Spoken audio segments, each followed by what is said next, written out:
Hora de conversar com o Carlos Andreasa. Andreasa, é um tsunami, né? De denúncias, de escândalos, é dinheiro voando em Balneário Camboriú, é dinheiro sendo trocado de mão envolvendo o ministro do STF. Parece ser só a pena que, ao ser puxada, vai trazer uma galinha que, por sua vez, vai trazer o galinheiro. A impressão que dá é que mal começou, Andreasa. Bom dia para você.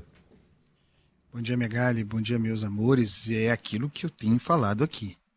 Incontrolável e imprevisível. Veio para ficar. Poucas dúvidas de que vai pautar o humor eleitoral em 2026, o escândalo Master. E aí, o caso Dias Toffoli. Ele pode, o juiz pode, o ministro do Supremo pode ser sócio de empresa. Pode. Se ele não for o gestor, pode. A lei autoriza. E eles mesmos resolvem os problemas quando a lei não autoriza. Mas nesse caso ele pode. Ele poderia ser sócio do Hotel Taiaia. Por que a gente só ficou sabendo disso agora? Há quanto tempo circula a informação de que os irmãos dele, via a empresa Meredith, foram sócios do hotel, sócios de Fabiano Zettel, cunhado de Daniel Vorcaro. Zettel, operador de fundos que compuseram aquela teia geradora de transfusão artificial de liquidez, aquele esforço de salvação ou de maquiagem do Banco Master. Por que só agora a gente ficou sabendo? Há quanto tempo se fala no hotel do Toffoli, e aí surge a informação de que eram os irmãos, os sócios, não ele. É todo mundo pensando, de repente os irmãos são laranjas e tal. Não, era ele próprio o sócio. Ele próprio sócio. E aí, com isso, ele vem a público, ele faz saber, acuado, né? Isso é um dado importante. Por que só agora? Porque antes, o timing importa, porque pouco antes da revelação de que ele fora sócio de Fabiano Zettel, e o maledicente dirá, sócio de Vorcaro, se considerar a figura de Zettel como um operador, como um intermediário. Essa é uma hipótese a qual ainda se pode chegar. Mas esqueçamos essa hipótese maledicente, fiquemos só na relação com Fabiano Zettel. Nós só sabemos agora, porque ele quis que nós soubéssemos da sociedade, depois, timing perfeito, logo depois. Porque antes a gente soube que a Polícia Federal conseguira acessar o celular de Daniel Vorcaro, e aí, aí abriu, Megali, abriu a porteira. E é muito mais que um galinheiro que vai sair dali, das conversas. Não apenas referências a Dias Toffoli, conversa de Dias Toffoli com Daniel Vorcaro. Aí, rapidamente, ele fez a gente saber da sociedade no Hotel Taiaia. O problema não é, repito aqui, não é ele ser sócio. A lei permite. O problema é ele ser sócio de Fabiano Zettel. O problema é ele ser sócio de Fabiano Zettel, operador de Daniel Vorcaro, operador de fundos que fizeram a transfusão de liquidez para o Banco Master e ser o relator do caso Master no Supremo Tribunal Federal. Mas entenda, isso é uma coisa que eu quero martelar, que a demora até que nós soubéssemos, já era gravíssimo, a demora até que nós soubéssemos que Dias Toffoli foi sócio de Zettel fez com que ele continuasse relator do caso, né? Que agora a pressão vai ser gigantesca. Talvez ele não consiga mais ser relator do caso Master. Mas e esse tempo todo em que ele foi gestor de provas?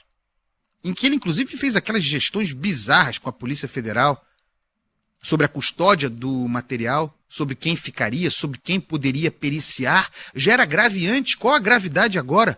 Olha o tempo que passou. E agora sabendo que, sim, Dias Toffoli tinha interesse no assunto porque um dos objetos da investigação foi seu sócio no passado. Olha a quantidade de camada de gravidade que surge aí. E sobre a sociedade, outra coisa que a gente precisa saber, porque satisfeito não estamos, tendo Dias Toffoli recebido dividendos do Hotel Taiaia em função dessa sociedade, a gente não sabe qual é o percentual da sociedade de Dias Toffoli. Da Meredith, da empresa, que era sócia do Taiaia, qual era a participação, qual é a cota, qual a percentagem de Dias Toffoli nessa operação? O dinheiro que ele ganhou de dividendos é consistente com a sua participação na empresa? Isso é uma questão importante. O dividendo que ele assumiu ter recebido e que está declarado à Receita casa em volume percentual projetado com o que ele tinha de participação? A gente tem que perguntar. Muitas dúvidas surgem agora. Lembrando, para fechar a coluna, à luz desse conjunto de informações novo, que Dias Toffoli trouxe para si, ele trouxe para si a competência de ser juiz, relator desse caso, atendendo o pedido da defesa de Daniel Vorcaro.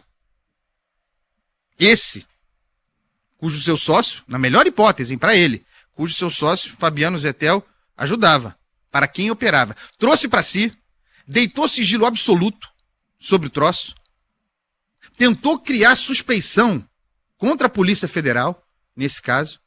A Polícia Federal não está trabalhando bem, isso tudo aconteceu sem que a gente tivesse todas essas informações e, finalmente, o lance da perícia. Uma tentativa de blindar o processo, que não conseguiu totalmente, mas tentou. E um tempo muito grande correu sem que a gente tivesse o conjunto total de informações, até que chegássemos a esse ponto. O ponto é o seguinte: a Polícia Federal não tem, vamos considerar isso, é questionar, mas vamos considerar isso, a Polícia Federal não tem a prerrogativa de pedir a declaração de suspeição. Quem tem? É a Procuradoria-Geral da República. Cadê o senhor Paulo Gonet para se pronunciar? Porque da outra vez, com as informações já gravíssimas, mas de volume menor que nós tínhamos, ele disse que não tinha nenhum problema e todo mundo, os ministros supremos, Gilmar Mendes, todo mundo aplaudindo, é isso mesmo, tá tudo normal, não tem suspeição nenhuma. Agora, o Procurador-Geral da República, que é quem tem a prerrogativa, vai continuar nesse silêncio absoluto, se omitindo diante do problema? Por quê? Que o caso tenha que ficar no Supremo Tribunal Federal, não há a menor dúvida. Há citações, referências a políticos com foro por prerrogativa de função. A questão é que, ficando no Supremo, tendo de ficar, que fique ainda sob a relatoria de Dias Toffoli. Isso é a confirmação de que não há república entre nós. É um conjunto muito grave de barbaridade. Essa nova camada posta. E na vitrolinha, Andreasa? Imperatriz 1995, samba que eu adoro e que foi campeão. Imperatriz Leopoldinense, 1995. Adoro. Na voz do Preto Joia. Qual o nome? Beijo, meus amores. Qual o nome de samba enredo é comprido, né? Mais fácil localizar. Mais vale um jegue que me carregue do que alguma coisa lá no Ceará. Um dos melhores sambas enredos da história do Brasil, portanto, a ele. Andreasa, um beijo, até amanhã. Beijo. Histórias de tesouros escondidos. Sou poeta da canção em barco, nesse sonho encantado. Vou com destino ao Ceará, em busca de um novo Eldorado. Eu levo comigo a ciência, do país a sapiência, tudo eu quero relatar. Essa expedição bem brasileira, chegou mouros e camelos, não precisa se assustar. Balançou, não deu certo não, pois não passou de ilusão. Eles trouxeram o balanço pro deserto, mas não é o gigante certo pra cruzar o nosso chão. Balançou e balançou, não deu certo não, pois não passou de ilusão. Eles trouxeram